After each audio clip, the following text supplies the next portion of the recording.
Hello everyone, are you ready to burn some rubber for the very last time in the DTM season 2023? We are ready for the very last race of the season. It's going to be exciting, but we already have a new champion. Thomas Preining, congratulations, the new DTM champ 2023. You did it in the qualifying, it was decided. Have you had a second enough to kind of let it sink in? Did you realize it yet? I didn't really get a lot of time to myself yet, but I'm just really trying to enjoy it as much as possible. And like I said before already, it's an incredible achievement for the whole team. Obviously, the mood is very good now, and we're just gonna try to have fun now and enjoy the race and hopefully get a decent result, even though it's gonna be difficult with 20 kilos ballast. First of all, the ballast. Second of all, you've got Mirko Bortolotti behind you. So you're starting in pole position, Mirko in P2, and he's probably going to want to end the season in a high, at least with a win. So it's probably going to be a challenging race, but are you still going to enjoy it? Or are you still, as a racer, do you have in your mind you still want to get that win? I'm always hungry, believe me that. I will not make it easy for anybody, but also I'm realistic. I will not kill myself today, so I will just do the best what's possible without taking crazy risks. And realistically speaking, with 20 kilos extra, it's not most likely not going to be the win, but I will definitely try to hold on as well as I can. All right, you do that. Best of luck for the race. Thank you so much, the DTM Champ 2023, and it's certainly going to be such an exciting race. And now here are your commentators. Thanks very much indeed, Verena. Yeah, huge congratulations to Thomas Preining, the first ever Austrian DTM champion. This morning, he got pole position by a whisker, the closest margin of the season, and that is saying something. 6 thousandths of a second. Mirko Bortolotti had to qualify in the top two and outscore Thomas Preining by 2 points to take the championship fight down to this last race. And we thought he might have done it because he put a brilliant lap in, the fastest of the weekend, a 1:36 lap. And then, lo and behold, Thomas Preining, right at the end of the session, went a fraction quicker, got pole position, and is the champion-elect. Let's go back down to the grid, though, and catch up with Verena again. And I'm here with Mirko Bortolotti. I'm sorry. I'm so excited. It's the last race of the season. You're starting in P2. And obviously, let me guess, you really want this win to end the season in a high with another victory. So what are you going to do? You've got Preining in pole position. How tough is the race going to be? And yeah, how much are you looking forward to this last race? Quite a lot. I think we had a really perfect quali. So I'm really proud of that. Got everything out of the car, and then unfortunately, I mean, happy for him. He was 6 thousandths faster, so he's starting from pole. I think he will be tough to beat. But don't forget, second row with Luca Stolz and BMW with Sheldon van der Linde. So I think it will be quite an interesting race. But we will give everything trying to win it because yeah, we want to finish on a high and ideally with a win. All right, well, best of luck, Mirko. Thank you so much. And now let's try to grab Luca Stolz. As Mirko already mentioned, yeah, he's right behind him in P3. Sorry, coming through. It's packed. We've really got full house here. Absolutely packed. And that's the fun aspect of motorsport when you get something like this. So many people here, so many fans, all cheering on our drivers. And obviously, yes, the championship has already been decided, but we've got this final race. And this young man here, Luca Stolz, is starting in P3, and I'm sure he really wants to end this season on the podium. So what are you going to do starting from P3? What can you make out of the race? What do you think? Well, let's see. Let's wait to start, and then let's see. I hope Tommy does a good start, and then I try to follow. And then I hope a podium is possible. It will be tough with the BM on the straight, as always. But yeah, looking forward to a nice fight. And it's been such an exciting season, that's for sure. And now it being so packed here, what's it like here at the Hockenheimring, the final? What does it feel like? Yeah, it's always really, really cool. It's really crowded, so yeah, really cool that so many fans got here. And yeah, let's just produce a nice race and see where we end up. Right, best of luck, Luca. Thank you so much. Here are your commentators. Thanks, Verena. Yeah, great to hear from Mirko Bortolotti and then Lukas Stolz. Lukas having quietly going about his business, having a really good season, 6th in the championship at the moment, looking for his second win of the season, having been victorious at the Sachsenring a couple of rounds ago. Mirko Bortolotti, you heard before that, who has been a real spirited fighter this year. He took it right down to the last day of the season. He'll look back at some things that didn't quite go his way. Remember, the car not not starting for qualifying, and then the second race at the Nürburgring, and then got hit at the Red Bull Ring and a puncture, and lucky having to put in another pit stop, and then losing the lap time yesterday that would have put him on pole position. But other drivers will say that. Thomas Preining has certainly lost a fair share of points. There's a former champion on the grid. Maximilian Goetz is racing in the ADAC GT Masters Championship this weekend, the 2021 champion. Well, maybe in terms of the championship scenario, the last race of this season isn't quite going to be as dramatic as when Maximilian Goetz won it in 2021 at the Norris Ring. But I can promise you that this race is going to be well worth a watch, because often is the case that once the championship is done, it's a free-for-all. The last day of school, they are all going to be going for it, and we might be in for a real treat here. But congratulations to Thomas Preining having wrapped up the championship, and well done as well to Mirko Bortolotti and SSR Performance. Didn't really do anything wrong this season. They've had a terrific year, and as Mirko said, they're very proud of what they've done. And he said to me after qualifying, look, I'm just going to try and win the race now. I want to go out on a high and deliver something for the team to send them home with a smile. Let's go back down to Verena. And I'm here with Dr. Gerd Enser. He is the ADAC Sports President. And this is what it's all about, the trophy. And we've already got a new DTM champ 2023. And looking at that smile in your face, I mean, could the first season of you guys as ADAC with the DTM, could it have been any more thrilling than this season 2023?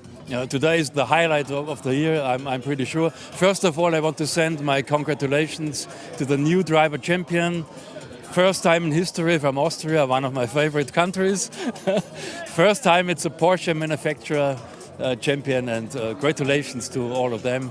Big thing, and we are looking forward to next year. When I look in the grandstands, this crowd, I think last scene I've seen this crowd in Hockenheim was 2019 with Formula One. Absolutely. I mean, it's really, it's crowded. The atmosphere is amazing. And I guess, I mean, especially we've already got the calendar for next year, and looking forward to the new season with the DTM and ADAC. What can we expect? I mean, do you think it will continue just like this? I mean, we really had a thrilling season, right? I mean, I told to my colleagues this should be the starting point for next year. This morning, you know, we had so heavy traffic here. It was really hard to get on the track, and I told them next year I want this situation in every of the 8 events. So we need a lot of people, and I guess there will be many people. The crowd is really happy. We did a lot to entertain them, and we will proceed this way next year. So I'm really looking forward. Dr. Enser, that sounds so good. That's exactly what we'll do. And now let's look forward to a very, very exciting last race. That's for sure. It's going to be thrilling. So here are your commentators. Now let's go racing. Enjoy. Thanks, Verena. Great to hear from Gerd Enser there. And he's absolutely right. I haven't seen it this busy for a long, long time at Hockenheim.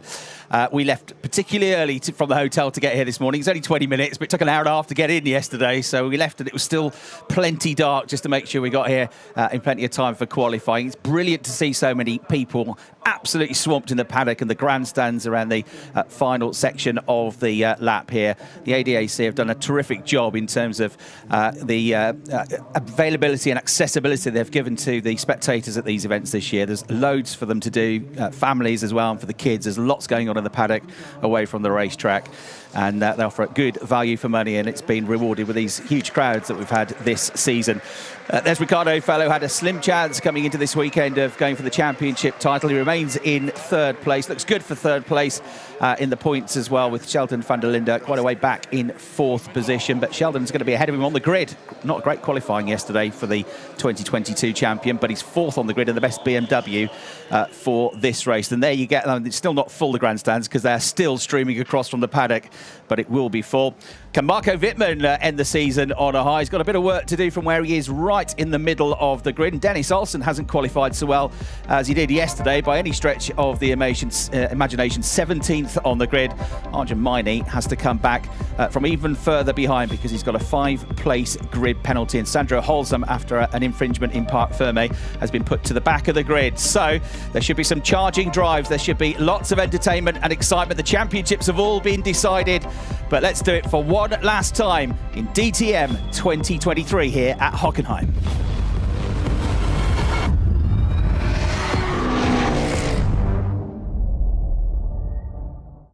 So we come to the Hockenheimring, beautiful autumnal conditions. It's a fraction cooler than it was yesterday at just over 16 degrees. The track temperature is much warmer than it was in qualifying. It's only 11 degrees this morning. It's nearly 21 now. Let's take a look at this circuit then. 4.574 kilometres long, runs in a clockwise direction with 17 turns. And from 260 kilometres an hour down to first gear and 50 kilometres an hour at the hairpin. So that's why we got lots of overtaking, like we saw with Timo Glock and Gary Paffett 5 years ago. A huge crash here in 2022 was the story of the weekend on Saturday. Saturday last year ruined Thomas Preining's championship hopes. Saturday this year he won, he got pole position and he almost wrapped up the title. Last year, fond memories for the first ever South African champion Sheldon van der Linde as he took 2 podiums here at Hockenheim and wrapped up the championship title. So Thomas Preining, the champion-elect, and Mirko Bortolotti, the driver that's pushed him all the way on the front row of the grid. Perfect. Lukas Stoltz and Sheldon van der Linde, the outgoing champion, starts 4th. Lauren Heinrich with his 3rd top 5 qualifying of the year, and Thierry Vermeulen gets better and better. He starts 6th. Kelvin van der Linde and Christian Engelhardt next up. Christian finished on the podium yesterday, so has 5 kilograms of success ballast. Ayenjan Nguyen and Maro Engel start 9th and 10th, better off than yesterday. Jack Aitken was the star of the show yesterday. Ricardo Feller likewise. They're together. That should be an interesting 6th row of the grid, with David Schumacher and Marco Wittmann starting 13th and 14th. With his grid penalty, Arjun Maini starts 15th. Josefa Vega starts 16th. And then Dennis Olsen, worth a watch. He was very quick yesterday, got the podium. Lucas Au, a winner here last year, back in 18th today, with Luca Engsler and Matthias Drudy to complete the top 20. Then it's Clement Schmidt, who was disqualified from the points yesterday for being underweight. Frank Pereira is alongside him in the Lamborghini. Rene Rast is 23rd on the grid. I'll tell you why in a moment. Marvin Dienst is next, and then Patrick Niederhauser and Alessio Deleda 25th and 26th on the grid. And then Tim Heinemann back in 27th. Sandro Holzen put to the back of the grid, as I mentioned. Yes, Rene Rast, spoke to him after qualifying. I said, could you not have problems with the car? What was it? Why are you so far back? He said, no, I just couldn't get a lap in. I had traffic every time I tried to put a lap in, and I just couldn't put a lap in. So I asked him if we're going to have a Rene Rast charge from the back of the grid. He had a wry smile and he said, maybe, but he didn't sound all that confident.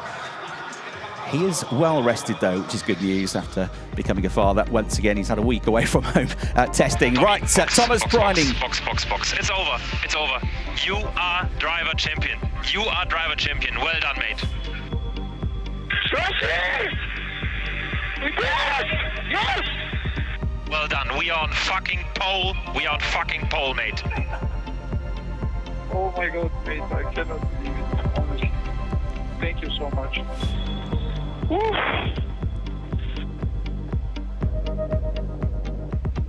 So those were the moments from qualifying this morning. Pole position and 3 points, enough to wrap up the 2023 DTM Championship title.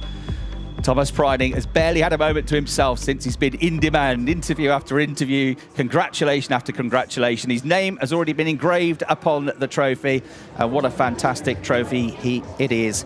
Thomas Preining, as we've mentioned, the first ever Austrian to win this prestigious championship. So there, the crowd forming up, the grid being cleared, another 60-minute plus 1 lap race coming your way in less than 2 minutes' time.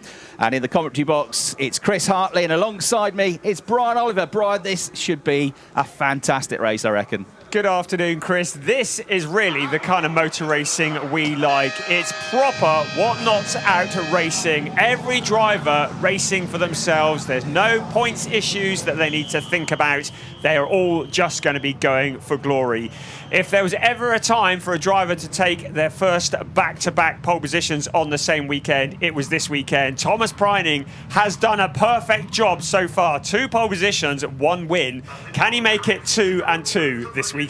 We just saw the Grello fans in the crowd. They looked a bit bleary-eyed this morning. I think they might have had a bit of a celebration last night after Thomas Preining's victory. But they were here. They made it for qualifying. They looked a bit bleary-eyed, but they were delirious when their man won the championship. So good to see them in the crowd again. And we got the Mexican waves going here as well. Absolutely fantastic atmosphere at Hockenheim. Yes, it might not be the title deciding race, and it might not be going right down to the wire, although it's come pretty close, hasn't it, with 12 different winners this season. Only one season in DTM's history where we've had more different race winners, and there were more races that year back in 2015.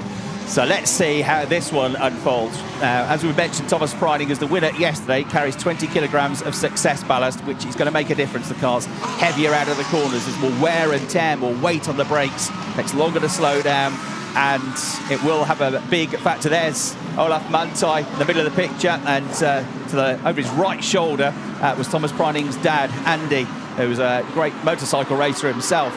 Back in the 1980s and early 1990s, raced at World Championship level in 250cc bikes. He was fixated to the screens yesterday, was Thomas Preining's dad, and as he was this morning. So I'm sure there's been a lot of emotion down there. Thomas Preining then, 28 points clear, there's only 25 available. He's wrapped up the championship. Mirko Bortolotti will be looking to go out with a win and make sure he seals second place in the championship. The team's championship decided yesterday in favour of Manthey EMA. The Porsche have won the Brands Championship as well. And well done to Emil Frey Racing, who have wrapped up the pit stop challenge for the quickest pit stops over the course of the year. They can't be caught now, and they've done a terrific job in the pits.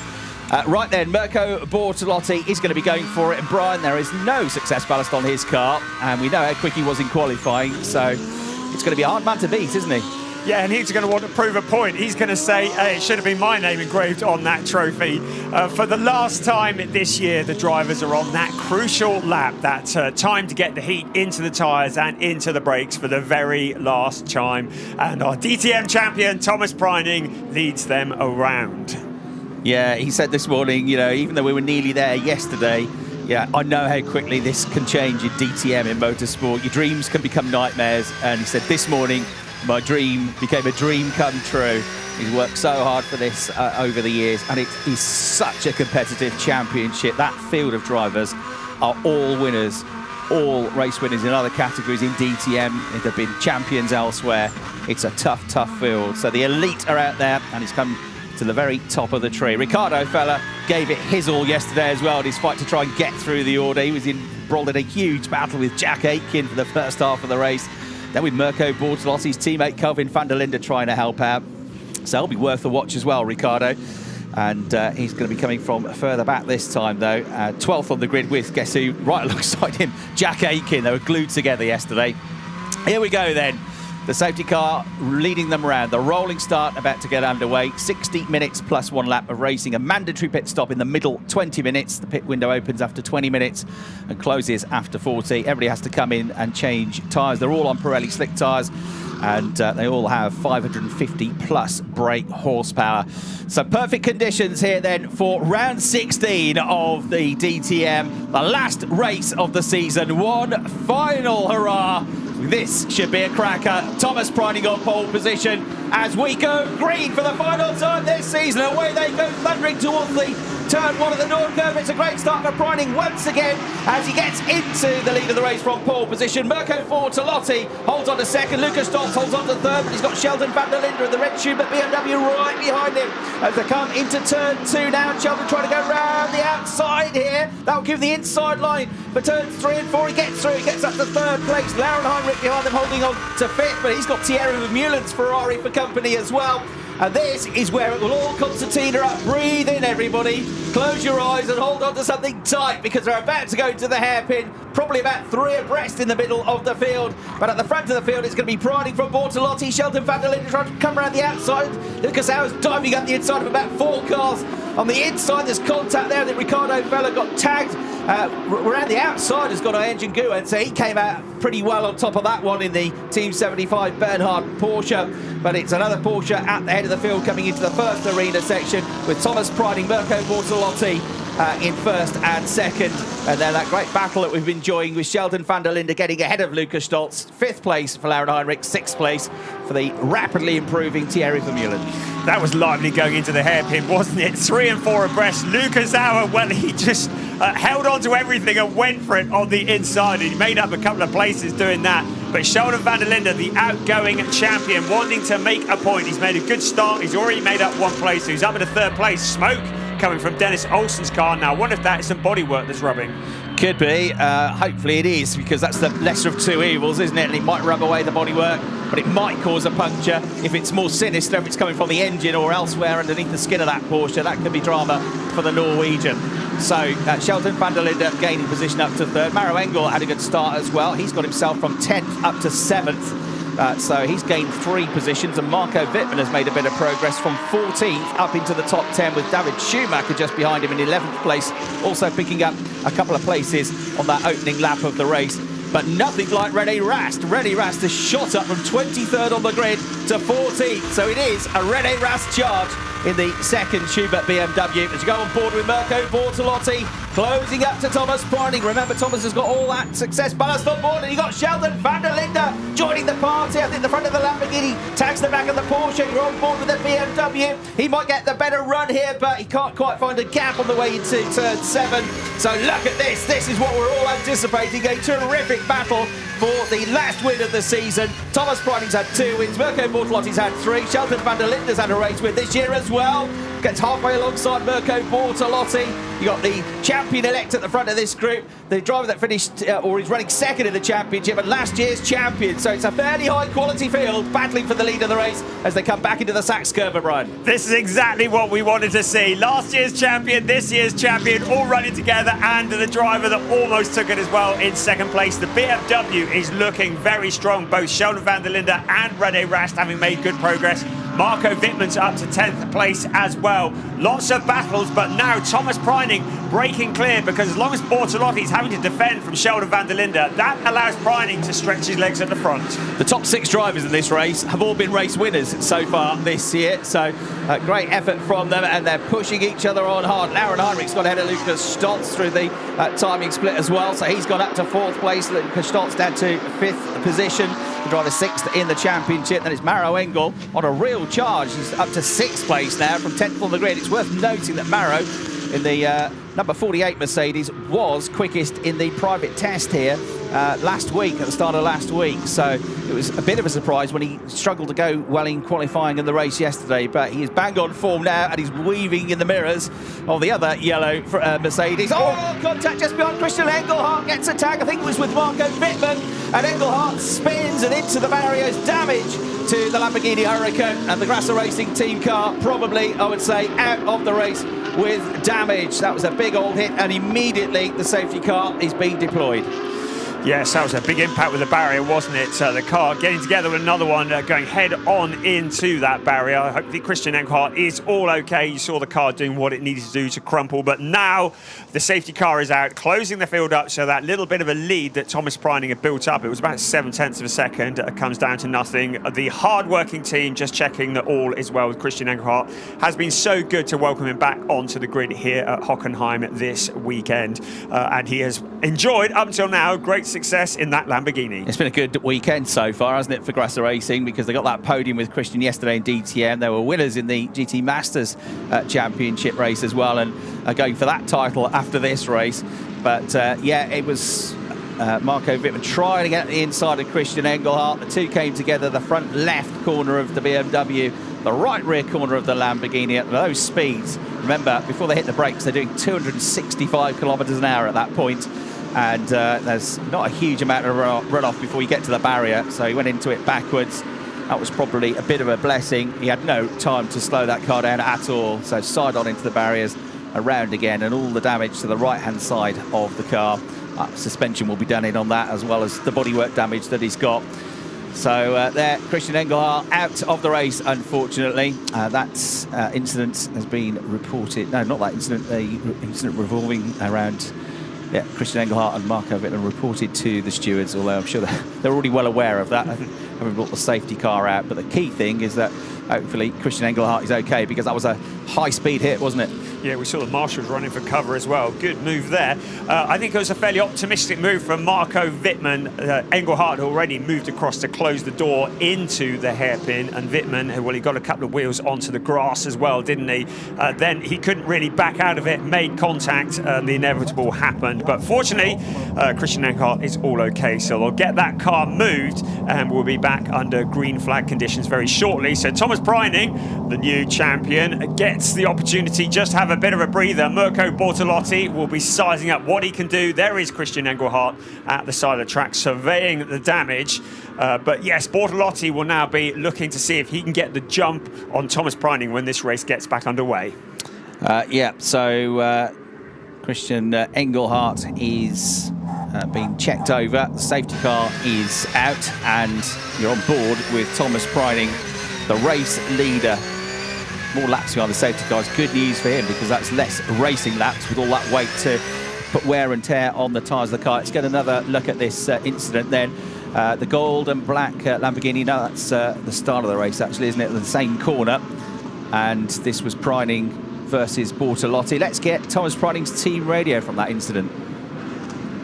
Bortolotti hit me in the rear, the hairpin, and now it's making strange sounds, rear left, no grip also, rear left. Yeah, so that was Thomas Preining just reporting that he got clipped from behind. Bortolotti hit me in the rear coming out of the hairpin that we saw.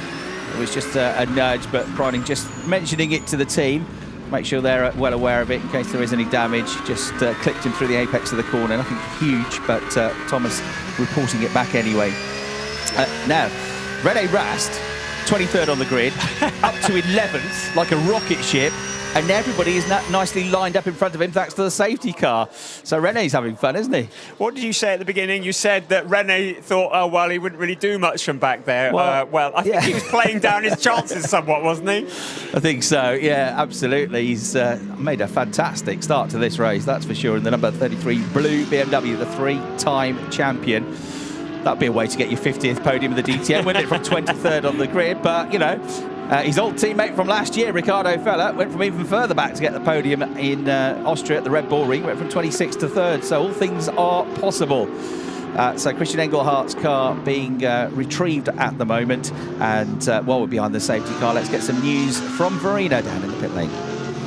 And I'm now here with Gottfried Grasser. Can you just tell us, first of all, Christian Engelhardt got a high-speed hit. Is he all right? Did you get any news yet?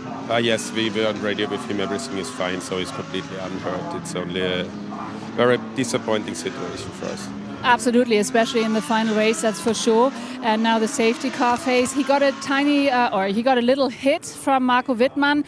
From your point of view, can you explain or describe the situation? I think you've seen everything on TV. It's quite obvious. Wittmann seen there is space where there was no space. He was first on the left side, then he gone on the right where there is no space. So for me, it's really normally from a professional driver like him, you don't expect such things.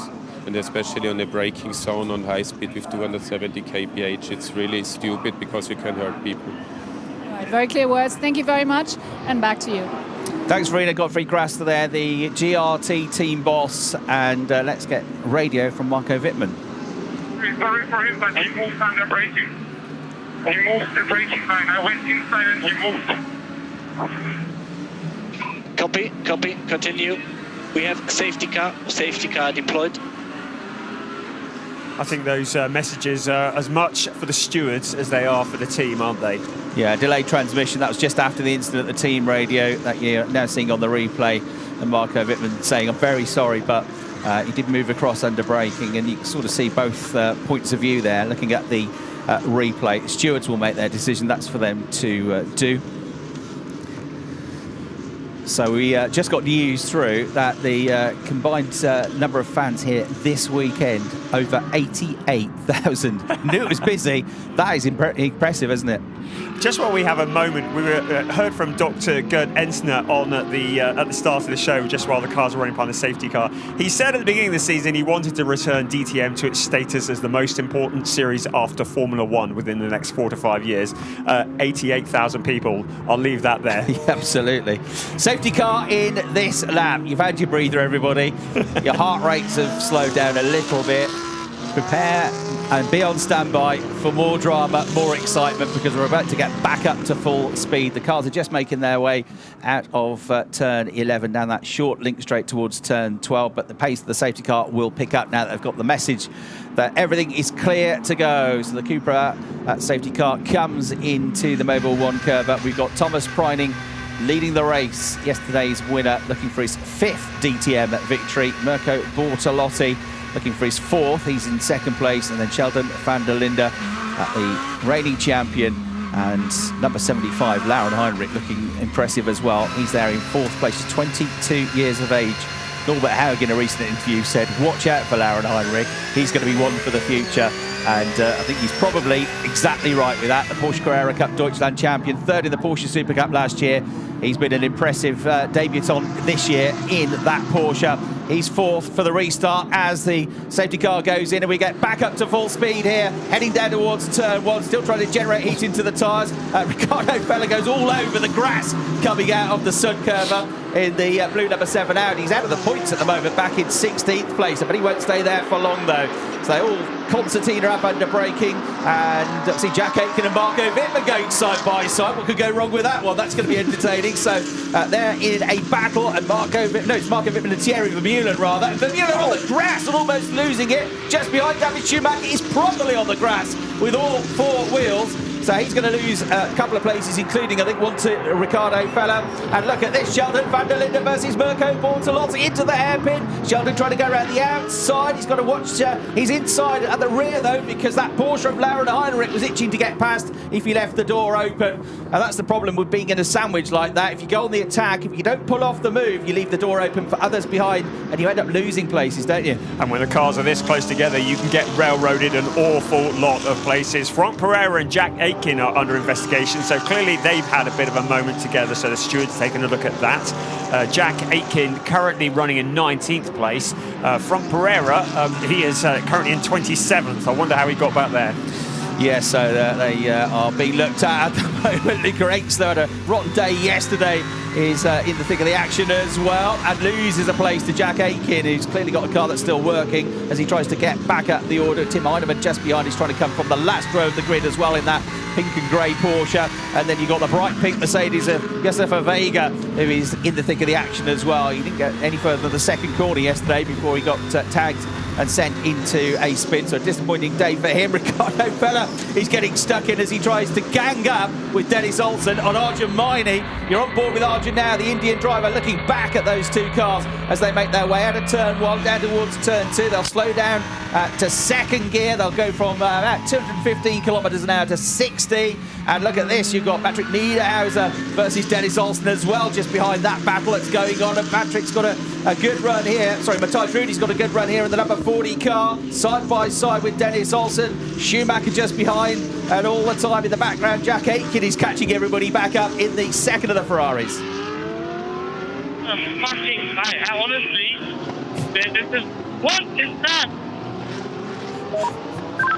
It was on TV, so it was easy to see. Hopefully they saw it. Focus ahead, come on. It's another irate team radio from Arjun Maini. I shouldn't laugh, but he's had a couple of crackers on the team radio this year. Yes. Very frustrated. Honestly, he says, well, look at that. Oof. This is what he's complaining about. Riccardo Fella trying to get up the inside of him, getting up the inside of him, but not without contact. 1, 2, 3 little love taps on the way out of the corner. This is on board with Riccardo, trying to get through, trying to squeeze through, going full attack mode. And this is, I think, the kind of racing we are going to get today because they've got 6 months to get the cars fixed ready for the start of next season. What did we say about the last day of school? And it was every driver running for himself. None more so than Riccardo Fella. I was hiding under the desk when he came past on the grass just now. He is pushing so hard. He's up to 14th place. Yes, Arjun Maini, it was on TV. So I dare say the stewards are going to be looking at it. We'll let you know if there's anything they need to say about it. Right, Thomas Preining leads the race by 0.3 of a second from Mirko Bortolotti. Sheldon van der Linde in third.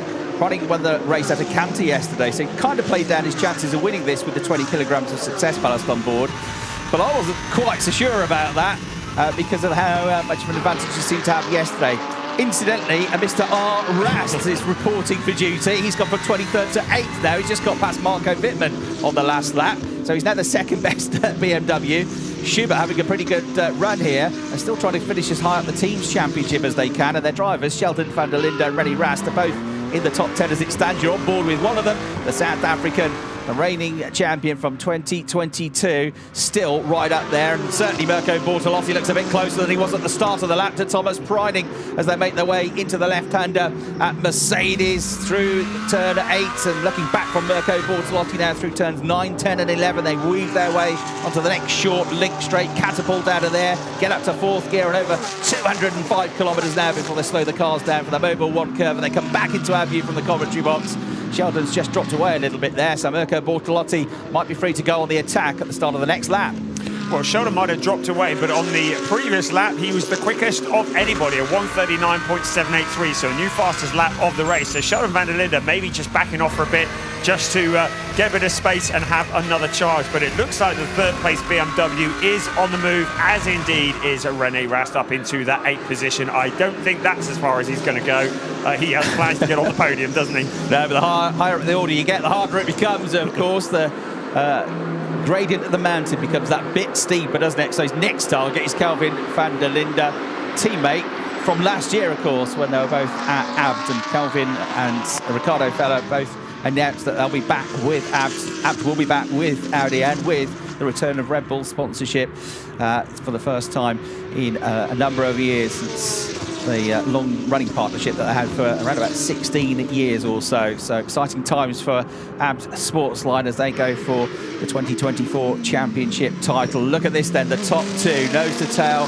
Haven't had actually that many real battles between these two this year. They've been swapping trading places for the championship lead, but actually Thomas Priding and Mirko Bortolotti, you don't often find them together in the race, so it's been interesting this. Oh, hello, René Rast is already through, is it? Or is he? Because Kelvin van der Linde dives back down the inside on the way to Mercedes, goes a bit wide. That BMW is absolutely flying, and René Rast right onto the tail of Kelvin van der Linde here with rumble over the curb, so he knows he's got company now. He's bringing another BMW with him as well, because Marco Wittmann's not that far behind them in 9th place. And just to reinforce the point, René Rast steals the fastest lap from Sheldon van der Linde, so he is now the quickest man on the track. No surprises there, but Kelvin van der Linde, he's a tricky one to get past, even if he is an ex-teammate. René Rast putting the pressure on the car number 3 with Marco Wittmann behind him. Yeah, just keeping an eye on Ricardo Feller as well. I'm sure I'm not the only one keeping an eye on him, because Arjun Maini will be all over the mirrors. That's who he's still behind as they come out of the sud curve. But Arjun's got himself about a car length's advantage as they come onto the straight. There they are, just going through your shot now with Arjun in the HRT Mercedes. They've had trouble getting that car and its tyres up to temperature, more than some of the other Mercedes this year in qualifying. That's been his Achilles heel, but it's got better as the season has gone on. He started to score some points, and Arjun having a fighting performance here in 13th place, looking back at Ricardo Feller in 14th. You're on board with the Swiss driver now. He's looking forward to a holiday, he told me yesterday, because he has had a busy old summertime competing in both the DTM and the GT World Challenge Sprint Cup.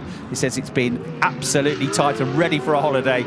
And there we've got Maro Engel still trying to find a way past Lucas Stoltz, the two Mercedes together. And these pair battling over 5th position, the two German drivers. Yes, they've been teammates in years gone by in the GT Masters. They're very good friends, probably less so at the moment, because Maro Engel wants that 5th place. Meanwhile, Matthias Drudy is the quickest man on the track, so the Audi's got a bit of pace in it too. Drudy's down in 15th place, but clearly finding a bit of space.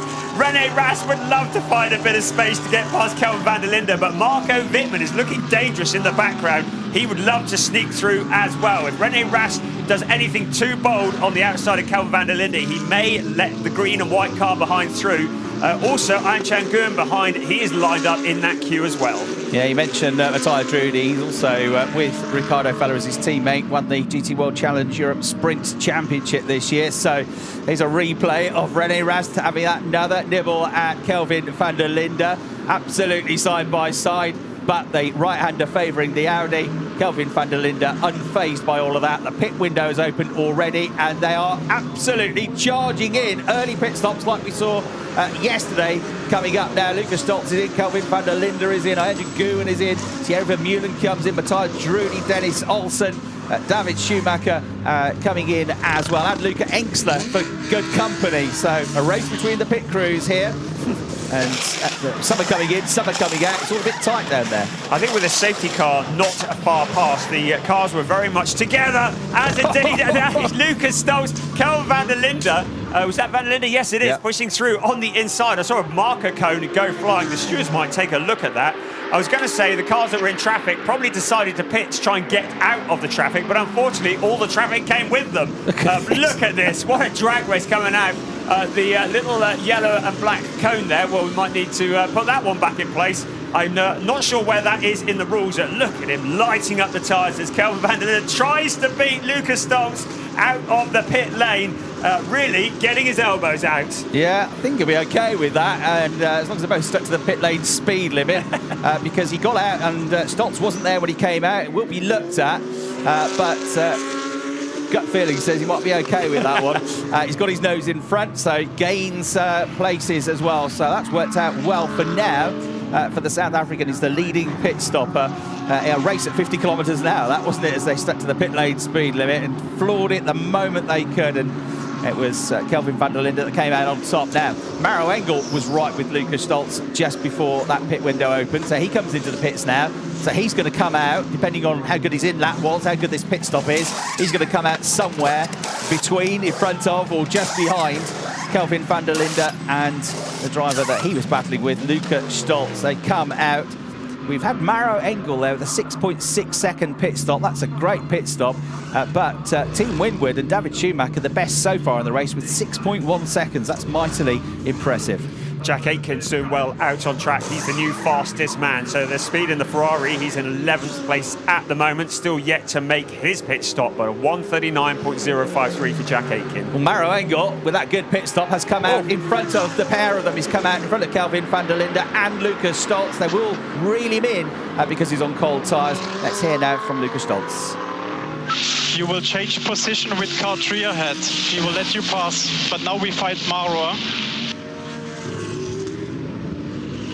And that, everybody, is why I'm not a race steward. I was completely wrong. Kelvin van der Linde has been asked to give the place back. Kelvin gets off the throttle, takes a big, deep sigh, but he's going to try and get him back straight away coming out of the corner, isn't he, if he can? Yeah, he's thought about that, hasn't he? Here they come. I think he might have just been left a bit too much of a gap, though. So, yeah, through comes Lucas Stoltz. He becomes the second of the pit stoppers now behind Maro Engel.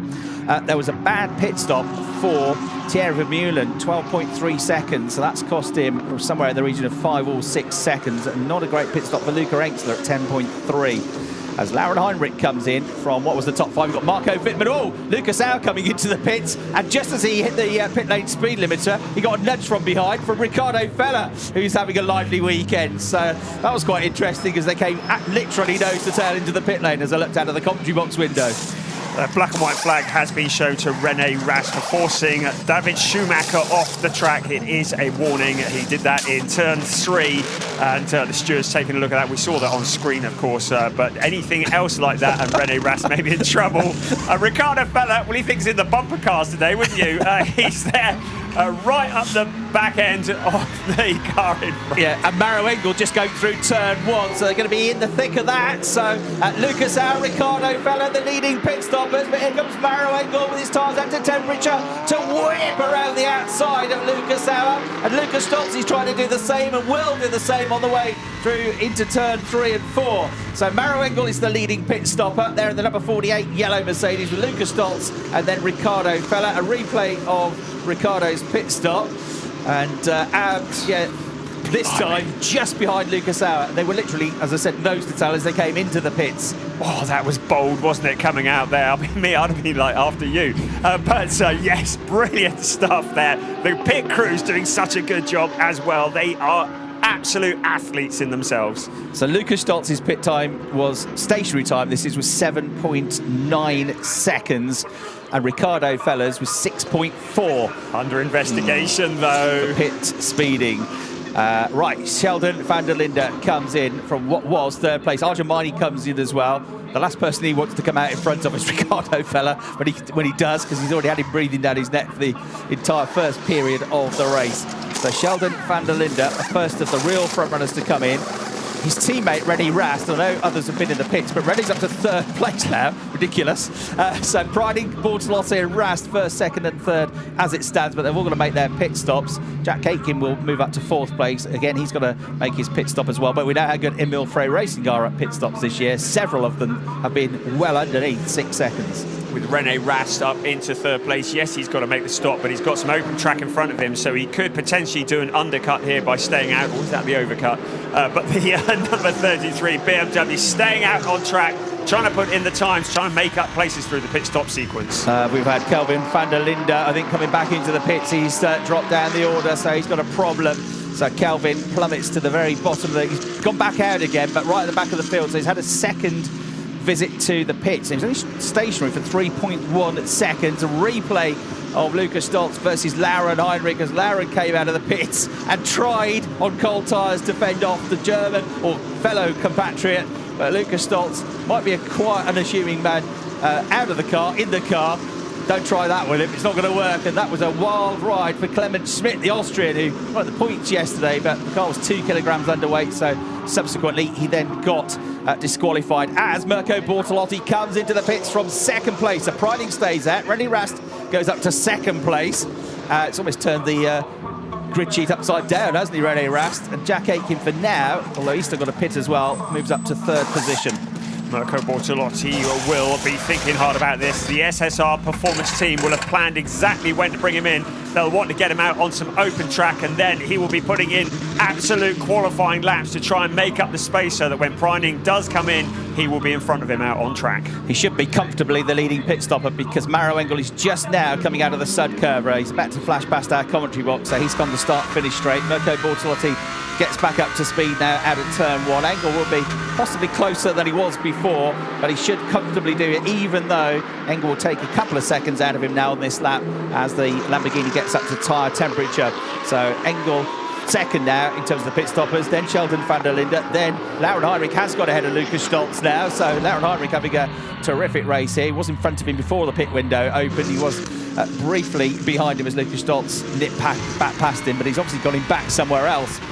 As we look back from Ricardo Feller, and he's in front of Arjun Mining, so those two have switched positions from where they were when they were battling for 13th place. And then you got Dennis Olsen coming in as well. We saw smoke coming from the back of that green Porsche at the start of the race. But I think you're right, Brian, it was bodywork rubbing on the tyre. You got Marco Wittmann involved in this scrap as well. Blimey, 2-3 together. Breathe in, hold on. Is there room for everybody? Just about. What a crowd of cars. How did they all get around there? Ricardo Feller in the action. Also Marco Wittmann, he looks like a man possessed. Our race leader is into the pits. So Thomas Preining coming in for his mandatory stop. Okay, so Preining comes in, just coming into the Mobil 1 curve towards the Sachs curve. And turn 13 of 17 is Mirko Bortolotti. He's the one we got to keep an eye on. There wasn't much between them before the pit window opened. So critical stop, change the rears first. Take the front off, change the direction of the air gun, get it back on, slick as you like. It's about 3 seconds at the front, 3 seconds at the back, 3 seconds at the front, and that is another excellent pit stop. So over the line goes Mirko Bortolotti. As getting up to speed is Thomas Preining. He is still going to be in front, but by how much? Maybe actually an increased margin. It will come down, it'll be right down when they get down to the hairpin. But Thomas Preining, for my money, even though he's going to lose a bit of time here on cold tyres, is in an even stronger position than he was in the first place. And that's Jack Aitken coming out as well, is it, of the pits. And then we've got no further action against Ricardo Feller, who you're on board with now for that pit lane speeding infringement. He's trying to find a way past Adrian Nguyen. So SSR Performance pulled the pin on the pit stops, but it didn't work for them. Getting really up close. Lukas Stolz at the back of that queue. Here is Lauren Heinrich ducking to the outside. It's Sheldon van der Linde at the front, but Lukas Stolz trying to go around the outside on the hairpin. He leaves a gap on the inside. Lauren Heinrich now alongside Lukas Stolz. Stolz moves across to shut the door, but Sheldon van der Linde with those cars still behind him. Yeah, effectively this battle for third place once it all settles down after the pit stop. So van der Linde, Stolz, Heinrich together. You got Jack Aitken in there. René Rast comes into the pits. Now he should come out. He should come out behind this lot, but not maybe that far. He might come out right in the middle of that lot, actually, if he has a good pit stop on the next time round, so that could be dramatic. Ricardo Feller on board going side by side with Jack Aitken as we go into the pits, and to René Rast, and Tim Heinemann has come in as well, so René Rast had picked up the lead of the race. He's dropped off the jacks, so Thomas Preining should be getting back into the lead of the race. It might be pretty tight though, you know. He's only just coming out onto the start-finish straight with Mirko Bortolotti about a second behind him. They go to the start-finish line now. Rast might actually get the lead of the race here, ridiculously. Incredible, as Rast pulled a blinder. I think that he's got to get the tyres up to temperature, but here comes Thomas Preining, René Rast in front. Preining's going to have to jump now, isn't he, while the tyres are cold? Yeah, and he's got a very good chance down at the hairpin. It will take at least half a lap for René to get those slick tyres up to temperature. Thomas Preining's not hanging around. Success ballast or not, here he comes. The champion-elect versus the three-time champion. 4 titles between them. Wing mirror to wing mirror. Priding with his tyres up to the temperature. He's got the inside line. René Rast knows it. He needs to shut the door before Mirko Bortolotti comes through as well, which he doesn't. Mirko, of course, goes for it because Mirko always goes for it. And he gets through as well. But that's worked out fantastically for René Rast. He is in a net 3rd place now, and he's got slightly fresher tyres than the 2 ahead of him, and he's got no success ballast on the car, unlike Thomas Priding. All he needs to do now is to stop Maro Engel coming through. So these are 1st, 2nd, 3rd and 4th of the pit stoppers, and René Rast from 23rd on the grid has a very realistic chance of a podium now, and a 50th podium, but he'll have to settle for 4th place for the time being. He can't quite fend off Maro Engel, but he'll come back at him, and we've seen just how quick that BMW has been. So having dropped back now effectively to 5th place, net is Shelton van der Linde. He's pulled way away, though, from Lauren Heinrich and Lucas Stoltz, hasn't he?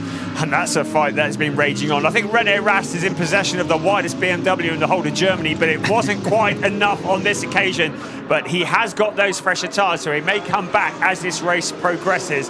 It is Priding back at the front with Mirko Bortolotti behind him, but the 2 BMWs of René Rast and Sheldon van der Linde looking very strong. Maro Engel is the fastest man on the track at 1:38.506, so a lot of pace in that Mercedes. So fantastic effort from the 3-time champion René Rast. He's 6th on the road at the moment, but he's effectively in 3rd place. 5.9 second pit stop from Schubert Motorsport helped that out. It is not the best pit stop of the race, though. That's gone to Winwood with Lucas Auer with 5.7 seconds. Also 5.7 second pit stop for guess who? Jack Aitken and Emil Frey Racing, who are pit stop champions of 2023. So some incredible pit stops in this final race of the weekend. Brilliant stuff. The pit sequence is almost through now. So Alessio Delida, I think he's still to come in, isn't he? But Frank Pereira also the only other runner who hasn't pitted. But the net race lead will be in the hands of that man there once the pit stop sequences have all finished. Thomas Priding, he's looking still under threat from Mirko Bortolotti. He's not disappearing off into the distance. And Maro Engel, the fastest man on the track, keeping them very much in sight. I don't think Mirko Bortolotti is at all interested in finishing 2nd in this race. It's going to be all or nothing for him as Alessio Delida comes in to make his mandatory pit stop from 2nd place. That just leaves the other SSR Performance Lamborghini from Pereira. He leads the race, but has still got to make his pit stop. So Thomas Priding will, once that happens, resume as the race leader. But Frank's got another nearly 6 minutes to come in and make his pit stop. These effectively battling for the lead of the race. Priding, Bortolotti, 1st and 2nd in the championship. Priding having already wrapped it up by scoring enough points in qualifying this morning. Maro Engel in 3rd place. Dropping back, but with slightly fresher tyres than all of them, is René Rast. A brilliant charge from all the way back, 23rd on the grid. He runs in a net 4th place as it stands, with his teammate Sheldon van der Linde a net 5th, and Lauren Heinrich will be 6th once all the pit stops are sorted out. Stoltz will be 7th, Auer 8th, Feller 9th and Wittmann 10th. So 1, 2, 3, 4, all running pretty well in the same shot. What's the betting they don't finish the race in this order, because they're all pushing hard. None of them are thinking about points. They're going for glory. Sheldon van der Linde also trying to close in on them as well. Lauren Heinrich having a good, solid race. Ricardo Feller still getting stuck in. Lucas Auer, the next man, he's in 10th place ahead of him, and Lucas Stoltz. Just looking at 2nd in the team's championship, there's only 10 points between Abt Sportsline and SSR Performance. And of course, Abt have only got 1 car left in the race now, Ricardo Feller. So that's the only points they're going to score. It'll be 9th place at the moment, which will give him 7 points. SSR have currently got their driver in 2nd place once the pit stops are done, Mirko Bortolotti.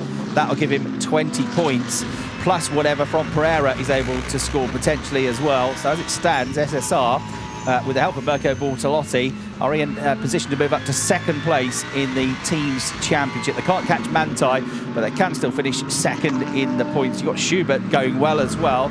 Now they are only 26 points behind 2nd, and of course they've got 2 cars up in the top 6 as it stands. The points are never completely over, are they? There's always something. Sheldon van der Linde, the quickest of anybody in this race in Sector 2, so he has now put in the fastest lap. So there is a signal of intent. He's in 6th place at the moment and closing in on René Rast, the 2 BMWs running together. Slightly second-hand looking front left corner to the BMW of Marco Wittmann. I'm afraid Tim Heinemann is now the next one into the pits, but that's for a second time, so that might be a retirement for Tim, I'm afraid. I had a chat with him at the start of the weekend. He said, I'm not happy with the way it's gone this season, but I know how tough it is, and I'm afraid it's ending in retirement for the former double DTM trophy champion. But he's had some good moments this year, and hopefully he'll come back and have another crack at this next season. Yeah, he had such a strong start to the season at Oschersleben, didn't he? We're having a look here to see what might have happened. As Marvin Dienst on the outside of him, did the two Porsches get together? Hard to tell. It was underneath the car was flapping around at the back of the Porsche, so the underside of the car had come loose, whether that was from damage or it's just wear and tear or maybe running over the curbs, but that's the reason he's had to retire the car. So Heinemann out, and we lost Kelvin van der Linde.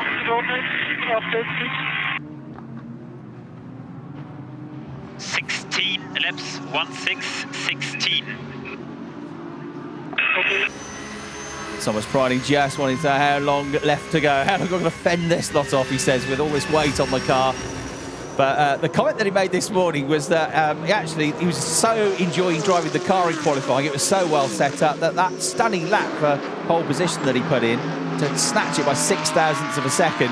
He said, I was just enjoying driving the car. I was really enjoying it. Well, he is looking for the absolute perfect weekend. Nobody has done that this year there. Double pole position, potentially a double win as well. What a way to cement your championship. I should think there's going to be some sore heads in the Preining camp at the end of this weekend. As it is, this would just be the icing on the cake, wouldn't it? Yeah, absolutely right. And it will bring him level with Mirko Bortolotti in terms of 3 race wins. Yeah, I just saw that at the corner of the commentary box about 30 seconds ago. It was a very wide David Schumacher just kissing the gravel on the exit to the sud curve. No real harm done. He wasn't the only one though, was he? No, a lot of drivers exploring the edges of adhesion and just seeing how far they can push it. Very ragged in some cases. Right, Verina's got some news for us down in the pit lane. I'm here with Tim Heinemann. Unfortunately, the last race of the season ended for you way too early. What exactly happened? I think you had a little collision with Marvin Dienst? No, it was an AMG from behind. I think it was Maini. He touched me.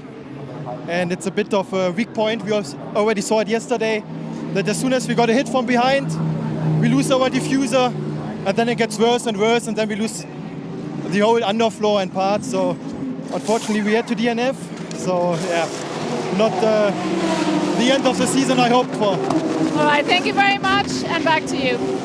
Thanks, Verena. Yeah, very unlucky there for Tim Heinemann. Ron Pereira has finally made his pit stop then in the last minute of the pit window being open, which means Thomas Priding, Mirko Bortolotti and Maro Engel will resume in the top 3. Now, are we going to get René Rast up onto the podium? He's 1.6 seconds adrift of Maro Engel at the moment. His last lap time, though, was his best of the race, 1:38.679. However, he was still half a tenth slower than Maro Engel as Ron Pereira rejoins right in the thick of the fight there, just in front of Dennis Olsen, and was briefly just in front of Jack Aitken, but Jack on tyres that are up to temperature already dropped him. Dennis Olsen's got ahead of him as well, so he's tucked in just in front of Arjun Maini, who you now ride on board with. So Arjun Maini currently running in 15th place, trying to be in 14th place as Ron Pereira gets his tyres up to temperature. He whips around the outside, and then Thierry Vermeulen tries to do the same, but runs out of brakes, runs out of road, and gives the place up himself, I'm afraid, to Matthias Drudy in the Audi as he tried his luck around the outside. He's trying to get into the points once again, Thierry Vermeulen. He's trying to come back luck at the Audi, the red and blue Ferrari, then dives at the inside and goes for it on the way into Mercedes. Flatters into Drudy, who's sent into a spin. And around goes the Italian, and he's stranded on the curve, but thankfully he's kept the engine running. He fires it back up, and no doubt there's a few choice words in the cockpit. Yeah, you could see this one coming from a while back, couldn't you? Pereira was the meat in the sandwich briefly, and it was Thierry Vermeulen getting it wrong under braking. Matthias Drudy just getting turned around, and fortunately able to recover. It's going to be investigated by the race stewards, but that's rather ruined Matthias Drudy's day. He was the quickest man on the track a little while ago, not the case now. Sandro Holsam having a big old battle with Marvin Dienst here. He's got glorious pink tinted headlights on that Porsche. Marvin Dienst, who joined the championship halfway through the year with Top Sport, who of course were victorious in their home race at Oschersleben at the start of the season with Christian Engelhardt. More and more cars running wide and running ragged now in the second half of this race. We go on board with Luca Engstler, who's currently running in 22nd place. Ahead of him is Clement Schmidt in 21st in the Lamborghini, only just ahead of him. Good on the brakes, isn't it, that Audi? Caught him right up there. Yeah, the Audis have been strong the first part of this race, and Luca Engstler, well, he's not in the points at the moment. He doesn't really care about the points, but just pushing forward to Clemens Schmid ahead of him in the Lamborghini. Penalty lap 3 times goes to Thierry Vermeulen for that collision that we just saw with Matteo Drudi. So that box that you see on the track, the white painted box, it's about 200 metres long. He will have to pass through that at no more than 50 kilometres an hour 3 times. That's the equivalent to adding about 5 seconds a lap, so about 15 seconds is going to be added to his lap time. Yeah, a move that didn't quite pay off for Thierry Vermeulen. He's going to be penalised now, but he's had a superb second half of the season. 7 top 10 finishes and some great top 6 qualifying performances as well, including today. But the number 69 driver, the young Dutchman who's got not that much race experience, he didn't come all the way through karting, has done a terrific job, and he's one to watch for the future. I think he's enjoyed his team relationship with Jack Aitken this year as well. They've been giving each other a bit of stick, bit of ribbing. Jack's been giving him a bit of guidance as well, and he's definitely one to watch for the future. But this race, I'm afraid, is now very unlikely to score points. It's going to cost him about 10 seconds. The penalty area, an area marked out on the exit on this circuit to turn 6. They have to go through it at 50 kilometres an hour at top speed. Cost you about 5 seconds, but it's way better than the old alternative, which used to be a drive-through penalty, which is just kill your race and any chance of finishing in the points. So Pereira there and Vermeulen, but Vermeulen's going to disappear from that once he goes and serves the first of those penalties, never mind the second. So that will put David Schumacher behind him up to 18th place. That's such a shame for Vermeulen. He had a good qualifying and has had some good pace in this race. Now he's going to have to slow down and take a tighter line through that white box when he comes out of the hairpin. He hasn't done that yet. Oh, here he goes now. So he ducks in at the last minute. Through the white box he goes. There's a good demonstration of the penalty box if ever I saw one. He's going to have to do that twice more, though. How painful must that feel? Yeah, exactly right. So, yeah, a replay of the incident from a different camera angle. The contactors, there were 3 together. Vermeulen tried to get down the inside of from Pereira, who's getting his tyres up to temperature. Matteo Drudi was on the outside, got the tag and got spun around. So he's down to 24th place now, I'm afraid. So the gap has grown between the top 2. Thomas Preining, you would think at this stage of the race, Brian, with the success ballast on the car, all the wear and tear, all the extra weight on the brakes, and in particular on the tyres, he might start to struggle now, but he's pulling away. You'd think, wouldn't you? But Thomas Preining, well, he can do no wrong at the Hockenheimring this weekend. The large crowd that you can see packed into the stands are being entertained. The second-hand car, Marco Wittmann's Sons left-hand headlight, and part of the front wing comes through your shot as well. But Thomas Preining, he does appear to have this under control. Mirko Bortolotti not having the pace to be able to challenge the Porsche in front of him. No, so Preining 1.3 seconds clear of Bortolotti, with Maro Engel 1.7 seconds clear of René Rast, just edging away in that battle for the final spot on the podium. Not getting away from anybody is Ian Nguyen. He's got Jack Aitken breathing down his neck, and Jack is on a real charge. It's his last race of the season now, not just in DTM, but all the other stuff he's been doing over in the States. He's looking forward to a break, but he's going to go full beans at this one. He tries the outside to cut back up the inside. Clever move. I think it's going to work. He's going to have that job done up at turn 7, even though he's slightly behind. But the Ferrari just running out of steam a little bit, and that's been one of their issues this year in a straight line. So he set it up beautifully, but he didn't quite have the legs to get up the inside of the Porsche, did he? Yeah, that was a great comparison of speeds as they accelerated out. You can see that Ian Nguyen just had the legs. They were running side by side out of the hairpin, and Nguyen pushing him across onto the grass. Jack Aitken, well, he's not going to back out of that. He just keeps his foot buried on it. He says, no, thank you very much. I'll stay there. So he still continues, but Ian Nguyen is in front at the moment. Yeah, traction's not quite as good on the grass, is it? So that kills a bit of top speed as well. Let's hear now from Lauren Heinrich in 6th place. Pace is good. You are pulling away from Stolz, Sector 1 and Sector 2. Yeah, good effort from Lauren. 13th in the championship. 2 second place finishes, 1 at the Nürburgring and 1 at the Red Bull Ring last time out. And here he is running in 6th place in good company. He's got the 2022 champion ahead of him, the 3-time champion René Rast ahead of him, and he's got the new champion Thomas Preining ahead of him, and some very, very experienced GT racers. So Hockenheimring doing a terrific job, I reckon, there in 6th place. Yes, well, as you said at the start of the show, we need to be watching out for him, and I feel that this year he's finding his feet. Next year he's probably going to make his presence a little bit more felt, isn't he? Continuing the charge, Ricardo Feller in 9th place, Lucas Auer ahead of him. He's going to be the next one to feel the wrath of the Swiss driver behind him. Yeah, but good luck trying to outbrake Lucas Auer. He's one of the bravest on the brakes for my money, so that could be quite the battle. Lucas has had a pretty good drive here as well, hasn't he, from towards the middle of the field at the start of the race. He's 8th at the moment. He's trying to catch up to Luca Stoltz in 7th, who's just dropped back a bit from his excellent qualifying this morning, where he was 3rd on the grid. Lost out a bit during that pit stop phase, as we saw. So there is Luca coming through in the yellow Mercedes, then Lucas Auer. I think Ricardo Feller is good on the brakes, though. That little Audi is charging through the corners at the Sachs curve. He's been saying all along, though, the middle of the lap and all the straights is where I really struggle with the Audi, but at the start of the end of the lap, there aren't many people out there quicker than Ricardo Feller. Yeah, not many people braver either. I mean, he just doesn't back off. He loves to get stuck in.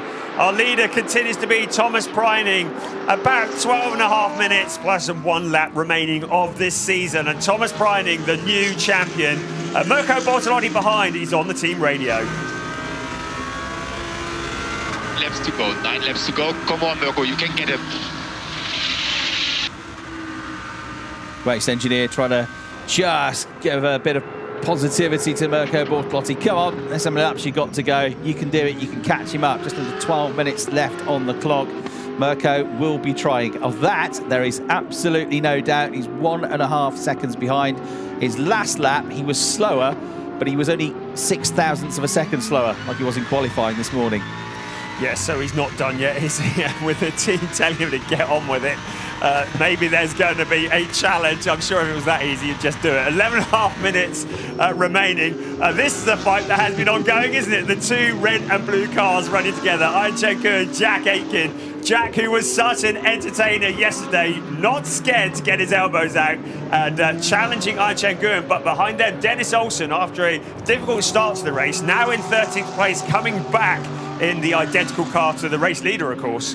Yeah, so Dennis flashing his headlights now. I don't think Jack's looking in the mirrors, though. He's got all eyes forward on the tail of that Porsche. The Turkish driver goes a bit wider and leaves the door slightly ajar, but nothing doing all the way to Sachs curve. So Jack Aitken sits tight for now. You're on board with Arjun Maini, who's just behind this 3-way battle as well. So Arjun running in 14th place, back in the points again.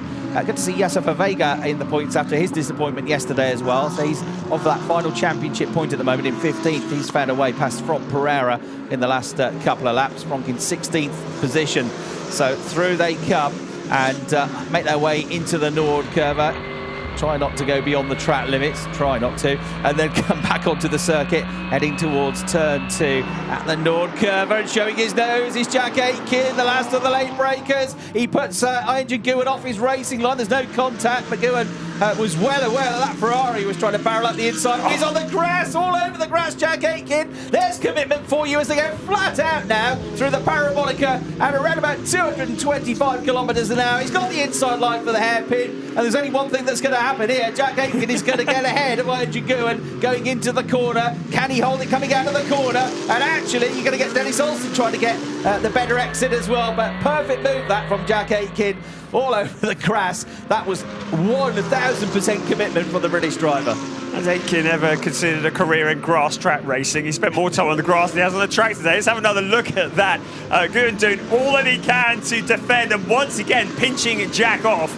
But again, Jack saying, no thank you, I'm keeping my foot in it. You see the car snaking around.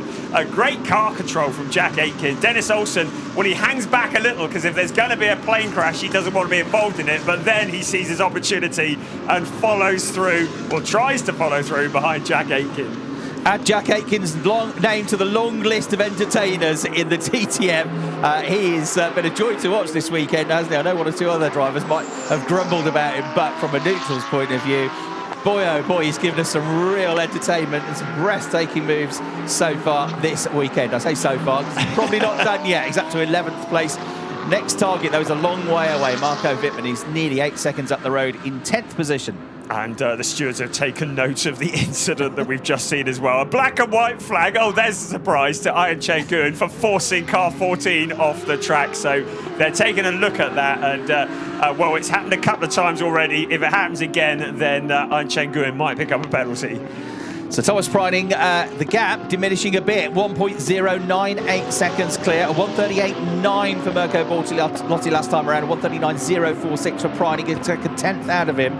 So we'll keep an eye on that. 8 minutes or so to go, plus the one lap. On board with Arjun Maini is caught up now to that scrap between Guyen and Olsen for 12th place. The two Porsches with a Mercedes just behind. Having got ahead of Arjun Guyen, out of the picture now is Jack Aitken. He's just left them behind, hasn't he? Dropped them. So the Ferrari pulling well clear, and a bit of a cork in the bottle at the moment is Arjun Guyen with more and more cars queuing up to have a go at him. It's going to be a long final 8 minutes for the Turkish driver. Jack Aitken at the beginning of the weekend has said he didn't feel as though there was as much pace in the Ferrari as he'd hoped for, but actually he's proving quite the opposite of that, because it is proving to be very rapid indeed. Of course, in his hands, and spending part-time on the grass, he's still able to stretch his legs in 11th place. Replay of our race leader, Thomas Preining. He's not backing out of it, is he? He's giving it his all as he continues to lead the way. Yeah, you see the number 75 on the front of the car. It's the 75th anniversary of the Porsche sports car. So what a great year for them to celebrate with their first driver victory and also brand victory in the championship. Some great super slow-mos then of Thomas Preining going about his artistry behind the wheel of this race car, but having to push like crazy because Big Mirko is coming for him, I reckon, at the end of this race. He is pushing like crazy as well. Next to the lap comparisons, and there you can see that he's taken about 3.5 tenths of a second out of Thomas Preining over the last 3 laps. Not much on the last lap, though, only 35 thousandths of a second, so Preining responding to it. But all he can do, Mirko Bortolotti, is make Thomas Preining push like crazy. The more he pushes, the more wear and tear he puts on the tyres with that success ballast on the race-leading Porsche. 6.5 minutes remaining of the 2023 season. 6.5 minutes for Mirko Bortolotti to find a route pass and pick up a 4th win of the season. But Thomas Preining has been dialed in from the moment he set foot on the track on Friday. Mirko Bortolotti hasn't given up yet, though. You can see how hard he's pushing, but Thomas Preining still leading the way. Yeah, still giving it absolutely everything just behind his Mirko Bortolotti. The same, of course, is true of Thomas Preining. Two great drivers.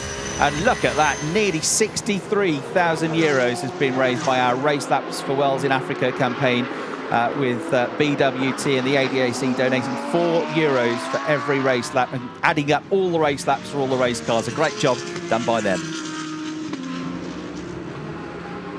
Laps to go, give it everything. What do you think I'm doing, says Mirko Bortolotti. Whoa! Just saw Marvin Dietz going on to the grass coming out of the sun curve, followed by Clement Schmidt. So there's a big old cloud of dust outside the commentary box window at the moment. They are running ragged in this final race of the season. The sun is breaking through the clouds. What a glorious way to end 2023. Are we going to get a photo finish, though? Preining has responded, hasn't he, to this? Look at their best lap and last lap comparisons. That shows just how much they are pushing, doesn't it? Absolutely brilliant. Not a lot between them. I just looked out the window and I can't actually see anything because of all the dust in the air. So many cars are running wide. The 1, 2, 3 running together. Preining and Bortolotti, they're not done yet. Engel looking pretty solid in 3rd. I think 4th place is about as far forward as René Rast is going to be able to go this afternoon. He's not quite able to reel in the rapid Mercedes in front of him. Now they're almost identical lap times for a while now, Maro Engel and René Rast, but Maro wants to hang on to this. And remember, he was one of the few drivers to be in the points in every race. Something broke. Oh. He's moving to the left and the car is moving. Oh, just as we're talking about him looking for that podium, Maro Engel is about to retire the car. Something has broken, he says, pulling to the left. Or is he? He's going to just carry on. Well, he might as well just carry on, hasn't he? It doesn't look like it's slowing him down very much, does he? Although now René Rast is just closing in slightly. but he's still pushing. Yeah, I thought Maro was saying, I'm going to pull to the left, as in I'm going to pull out of the way, but actually I think he was saying it's pulling to the left. So he's wrestling the car at the moment. Last lap time, 1:39.7. Rene Rast, 1:39.3. So yeah, that gap's come down to 1.4 seconds, having hovered at about 1.8 for a very long time. Oh no, Alessio De Leda has gone off. That's on the way to the Sachs curve. He gets going again though, but he's wiped out a couple of the ADAC polystyrene markers, so brushes and dustpans at the ready ahead of the next race. But thankfully he's got going again, because otherwise he was stranded right in the middle of the racetrack. That would have brought out a safety car. I don't think there's enough debris to warrant a safety car or full course yellow. It would be a shame to finish the season behind a yellow flag, but as you say, fortunately he's got moving again, so no problems there. We continue on a little over 3 minutes plus 1 lap remaining. Bortolotti has reeled in Thomas Breining. Yeah, about to find out how much grip there is on a polystyrene destroyed ADAC marker as well. It's fine, they'll carry on. Engel's carrying on as well, so he's got an issue with the car, but it's not terminal. He still wants to hang on for this podium. This is what Alessio De Leda did, just ran a bit wide over the curves. It is a narrow exit there, kissed the gravel, and there you go, ADAC gone, destroyed. Good advertising though. It's now just the DAC. The A's on the back of his car, so he comes back on the track. Fortunately, not collected by anybody. He was running very much on his own on the track, but that's not the way that he wanted to end the season. Yeah, when we said come and join the ADAC, we didn't quite mean that. Thomas Breining versus Mirko Bortolotti, the story of 2023, and it's the story of the last 2 or 3 minutes of this final race of the season. Bortolotti trying to catch Breining, and that's what he's been doing all weekend long in terms of points. He finally lost that battle this morning. He doesn't want to lose the last battle of the season though. Thomas Breining might have won the war, but Mirko Bortolotti wants to win this last battle out on track. He's got the gap down to half a second now. About 5 laps ago, it was 1.5 seconds, so the momentum is with Bortolotti. He's got no success ballast on the car, but still Thomas Breining is proving difficult to catch, and then he's got to try and find a way through. Are we going to get any eye widening? No, not today from Olaf Manthey that he watches on. SSR Performance watch on as well. Can they get the win? And they're set to move up to second place in the Teams Championship as well at the end of this. So it'll be a great season for them, even if they haven't won the Teams or Drivers Championship. You can see how hard Bortolotti is trying, late braking, absolutely ragging that Lamborghini. The tyres are looking pretty shot, but he's only got to make them last for about 1 minute and 10 seconds plus and 1 more lap. He's going to give it everything he's got. Of course, he might be able to catch Breining, but it's going to be another thing getting past him. Thomas Breining still got it under control, but Bortolotti just giving it everything for one last time in 2023. Maro Engel is driving around his problem. His last lap wasn't too bad, 1:39.9. He was into the 140s the one before that, so Rast is catching a bit, only a 10th on that lap, and is a second behind. So I think Engel's got enough here to be able to hang on to a hard-fought podium. Whatever the issue with the handling of the car, he's brilliantly driving around it to try and get a podium finish to round out the season. First half of the year, he was never out of the points. Thomas Breining and Ricardo Feller are going to end the season with 16 points finishes out of 16 by the looks of it. Absolutely incredible. Message on the timing screen. Drivers are allowed to do donuts in front of the grandstand. There Fantastic. You go. That's the sort of message we like to see. Thanks very much for that. Right, let's get to the end of the race first, though. Who's it going to be? Breining or Bortolotti? That's been the question of the championship season. We know the answer to the championship question, but for the final win, it could be either of them. And Bortolotti is going to ramp it right up now. The pressure all over the Austrian driver as they come back into the arena. And you can see how hard the Porsche is being pushed by Thomas Breining, who is about to come and start the final lap of the race. Thomas Breining has had the perfect weekend. 2 pole positions, 1 win, and he's now 1 lap away from making it back-to-back victories at the Hockenheimring in the season closer. What a way. Oh, Bortolotti goes wide out of the final corner. He gathers it all up, but maybe that is going to be his challenge over with. Yeah, that is it. He's not going to be able to catch up now, so gave it everything, full commitment, and that just shows how disinterested he was in finishing in second place. He's still going to get second. He might as well have had a go. And that is just a little bit too wide, just a fraction, just kissed the gravel and then all over the grass. He's certainly not the first driver to do that in this race, but all sorts of drivers running off there as they ran out of tyres, ran out of grip. This is what it looked like on board, and he barely got off the throttle there. That's how much commitment he's got. Could have been worse, but that's game over in terms of trying to win the race, I'm afraid. Mirko Bortolotti will have to settle for second place finish.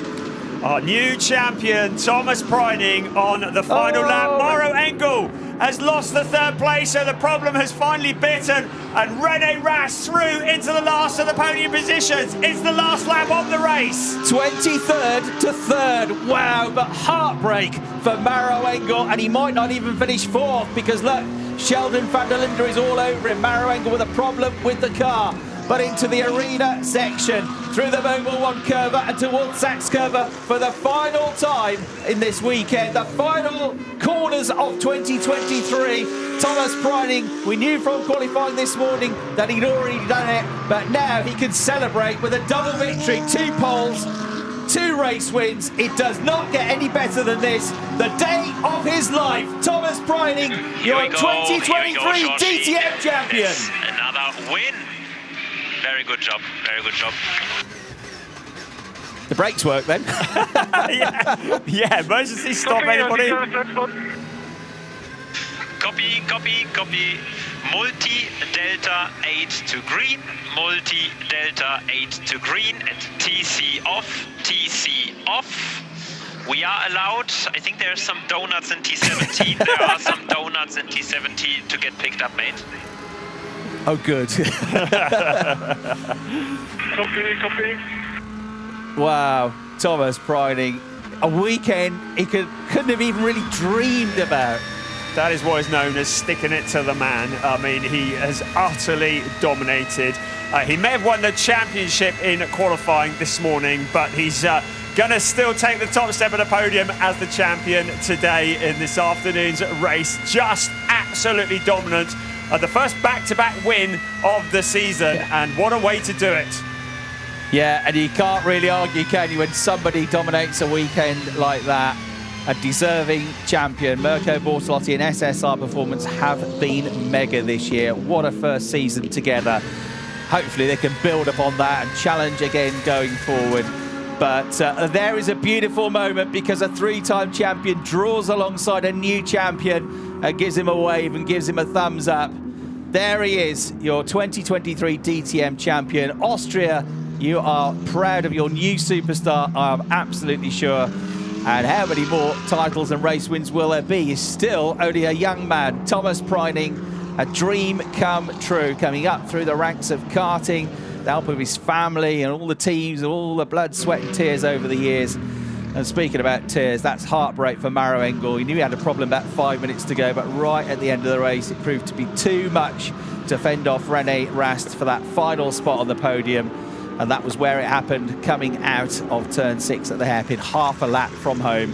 And Sheldon van der Linde managed to get past him in the last couple of corners as well. So down to 5th place for Mauro Engel, ahead of Hockenheimring, Lukas Stolz, Lucas Auer, Ricardo Feller and Marco Wittmann rounding out the top 10. And we end the race as we started it with a huge Mexican wave. It's a party atmosphere as the donuts start out on the drag strip. There's a slippery part of the surface. Anyway, Rene Rast is on the donuts. Are we going to see some from Thomas Preining? Yeah. Great stuff.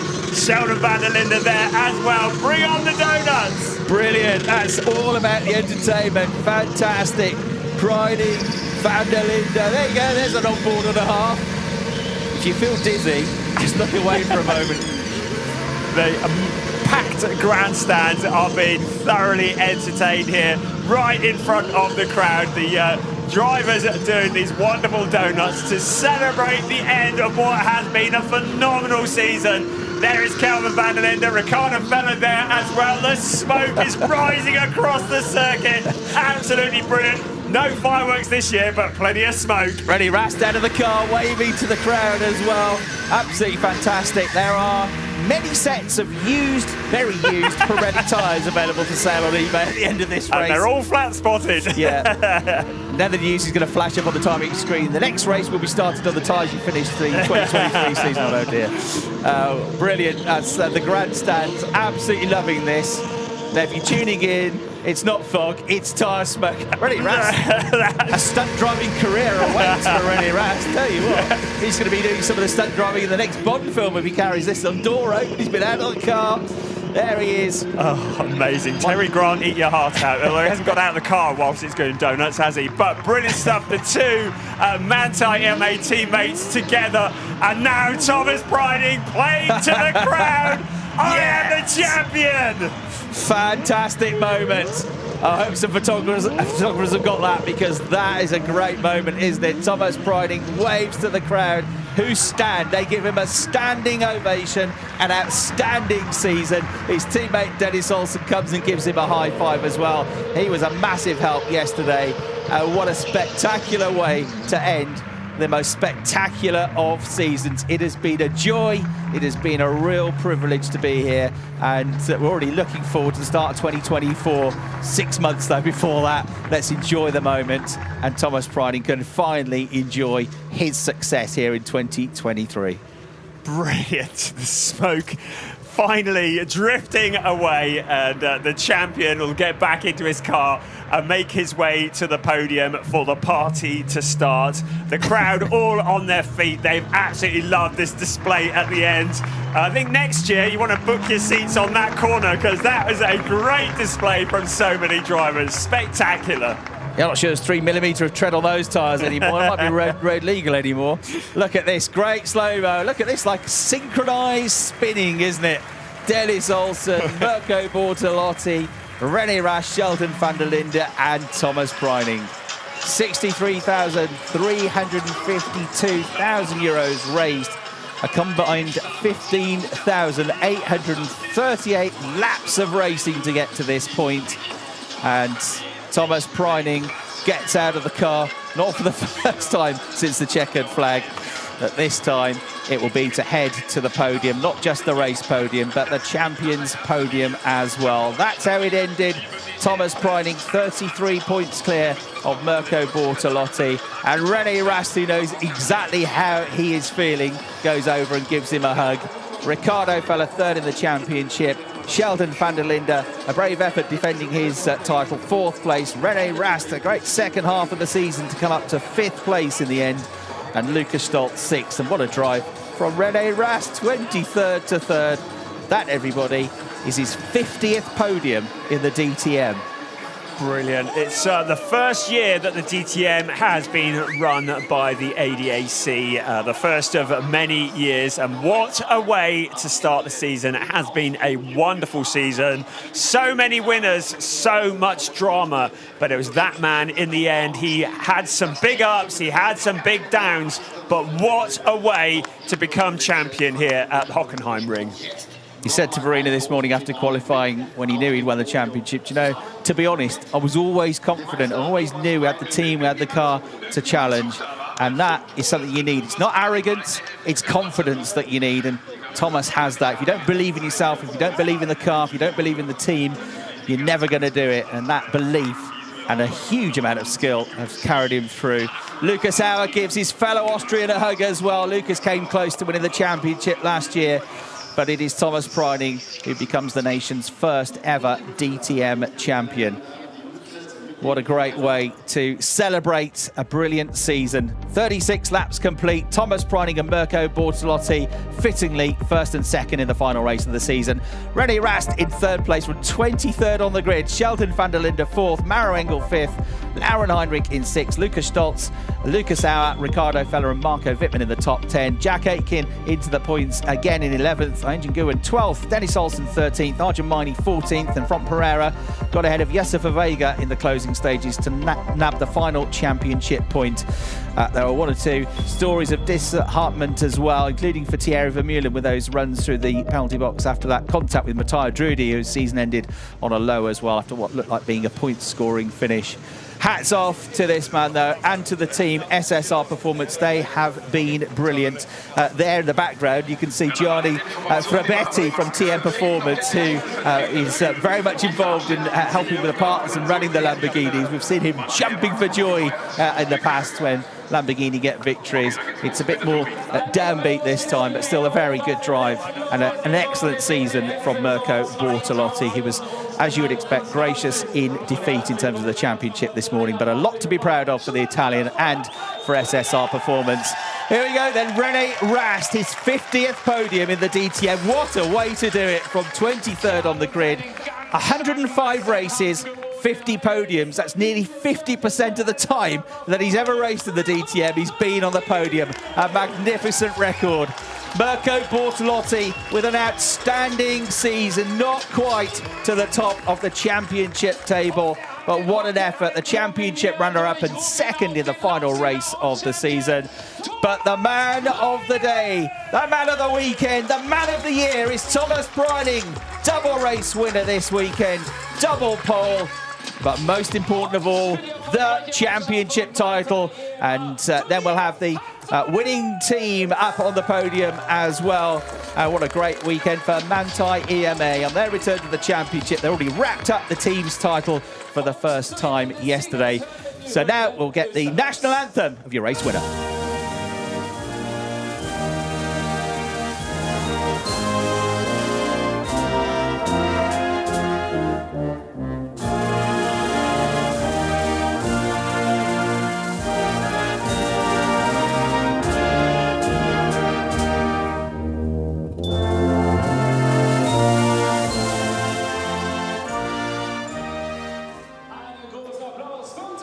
A huge moment of pride for Thomas Preining. His family, his friends, his dad Andy will all be tearful, I reckon, watching that. And here we go. The trophy presentation for the final time this season. The winner's trophy. Again, Esna presents it to Thomas Preining, who throws it up, just about catches it. That was close. And what a fine effort from this man. Second place in the race, gave it everything, trying right up until the final lap of the race, as we saw. He gets second place in the race. And third place, it's Stefan Kuntz who presents the trophy to René Rast, two greats of their individual sports. Brilliant end to the season for René Rast. He's going to be one to watch next year because he's had a very strong second half of the season. And the team's trophy, another win, then being presented. And it is presented to Manthey EMA and to Nicholas Areda, the team principal who holds the trophy, as they all get up onto the podium now for one last photo call for this podium. But we've got the champions presentation still to come, of course, for Thomas Preining. Some great trophies here, the outline of the circuit and the wooden trim on the trophies. So all smiles, but there's the big trophy in the foreground of the shot you just saw. The championship trophy, but first of all, let's celebrate and enjoy that 16th race of the season. The 16th race of the year, a third victory of 2023 for Thomas Preining. And if you're going to be champion, well, you have to take it, I'm afraid. Champagne right down his neck from Mirko Bortolotti. It's great to see the sportsmanship and also respect between those two drivers. So celebrations from the final race podium of the year, but this trophy already engraved with the name of Thomas Preining is going to be presented shortly to our new champion, and it's great to see lots of the crowd staying behind to watch this. This is a reminder of how the Drivers' Championship finished. We had mathematically 4 of them that could win it coming into this weekend, but nobody could stop Thomas Preining. 246 points by 33. He wins the title from Mirko Bortolotti, who is the vice champion. Ricardo Feller in his second season comes third, last year's champion in fourth, and then René Rast, the champion of 2020, 2019 and 2017, coming home in 5th place in this year's championship, thanks to a very strong second half of the season, which included his first win as a BMW driver, having switched from his long-term allegiance with Audi for this season. We've had a great year. It's not quite over yet. Let's get some reaction down with Verena Vries. And I'm here with the fighter, Mirko Bortolotti. Mirko, coming from P2, you ended up in second place. You were fighting so hard, trying to get that last victory. In the end, it didn't quite work out, but you were trying so hard. And there was 1 second, just a few minutes before the end, where you almost lost it. And I mean, you tried till the very end. How does it feel now with the second place, ending the season as second in the championship? Feels great, you know, when you do everything and you give your best, you get everything out, and you can just be happy. I mean, from that point of view, there was nothing left on the table, and I gave it all, and it wasn't enough to get the win. So we have to be happy with second place. In the end, it's a important second place because it puts us in P2 also in the team championship, which pleases me a lot. I'm really happy for the guys because they worked so hard over the whole season. Not only hard, but really well. And so I'm really happy for them. And yeah, I think for today we can be happy. Would have been nice to get a win, as I said, but P2 is still a great result and great way to end the year. You did an amazing job. Thank you so much, Mirko. We're gonna try. No, we'll get René in just a bit. So back to you. No worries, and well said from Mirko Bortolotti. He's got everything to be proud of, and so have the team. And as he said, we gave it everything. We gave it 100%. We tried all the way, and he'll be able to look himself in the mirror and be satisfied with the job he's done. And he's been, as ever, a real entertainer this year. What a season it has been. Some great moments, some great joy and celebrations. 12 different race winners. Some downbeat moments as well. Pit stops were definitely an issue in the first weekends of the season, which started back in the spring at Oschersleben. The Nürburgring, of course, gave us some great action and some thrills all the way. Right, back down to Verena in the pit lane. And I'm here with the incredible Thomas Preining. Congratulations, not only the DTM champion, but also you managed to grab this victory, the final victory in this season. You were just in a league of your own. Thank you. Yeah, it was a very high pressure race. Mirko was always directly behind me, really pushing. And yeah, well, like I said before, for me it was just about enjoying it and having fun today. And that's also why most likely I felt a bit less pressure than I would have if it would still be about the championship. But like this, I could just really enjoy it and make the most of this day. And thank you for such an exciting race, and you really did a phenomenal job. And now here's your commentator. Thanks, Verena. Yeah, huge congratulations to Thomas Preining as we look back at some more of the many highlights from this brilliant 2023 season. It has been a thrill. Come rain or shine, we've had some mega moments. Ricardo Feller with his victories and his drive to the podium from 26th place. Almost matched that by René Rast podium. This was at the Red Bull Ring. Bits of the car coming apart on the Lamborghini, so disposing of it as best he could, as safely as he could, was René Rast. And what about this race at the Lausitz Ring? Ricardo Feller breathing down the neck of Mirko Bortolotti all the way through the race. And they've had some stupidly hot races this year as well at the Lausitz Ring, where it was well over 30 degrees, and also at the Saxon Ring, a very hot weekend.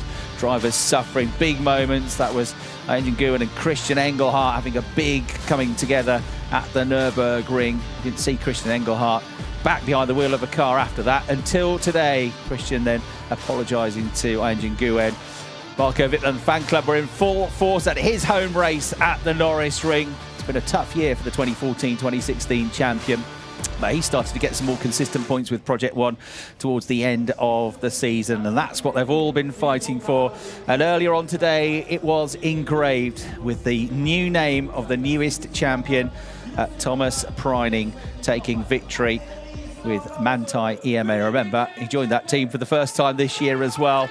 So here he is, your champion, and his steed, his car that took him to 3 wins, 2 seconds and 3 third-place finishes, points in all 16 races this year, and just about the perfect weekend here at Hockenheim. 2 poles, 2 wins, 1 championship title.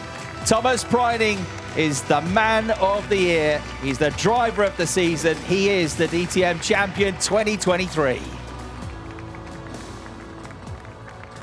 The team up there to soak it all up with him, because they have all played a magnificent role as well. Invited guests, friends and family. Dennis Olsen is up there as well. The Grello fan club will be cheering from the grandstands That is for sure a famous livery in the championship. We get the check being presented as well for everybody to show for. It's been rounded up to 70,000 euros from BWT for Race Laps for Africa, raising money to improve the clean water conditions and build wells in countries in Africa like Gambia and Tanzania. And that's a project that has been going on with BWT and the ADAC for 3 years now. They've raised over 50,000 euros each year, but that's the most they've raised, 70,000. More and more race laps, a brilliant way to put something back. So well done to BWT, Best Water Technology, and of course the ADAC. There he is in the middle of the picture, the biggest smile you can see. They've already had the T-shirts printed, look. Number 1, Thomas Preining. That's a dangerous strategy, isn't it? We should ask Michael Schumacher about that one. But yes, the T-shirts are on there. It was always looking so solid, wasn't it, this year, coming into this weekend? 2 hands required for this one. It's a big old trophy, and it's the best thing that Thomas Preining has ever won. Here we go. Up to the top it goes. Thomas Preining, the champion. Fantastic. Bit of weightlifting there as well. The team that have all involved, friends and family. It is such a big effort to get a result like this, and he acknowledges all of them as he raises it high. The highlight of his career so far, and you do think to yourself, is this the first of many? Exactly right. Is this just the beginning? He's only been in the DTM for 2 years, remember. A challenge for the championship in his first year, finished it in the top 5. And that was with 2 non-events at Hockenheim, being involved in that huge crash, a non-finish, then a non-start. And here we go, national anthem time once more.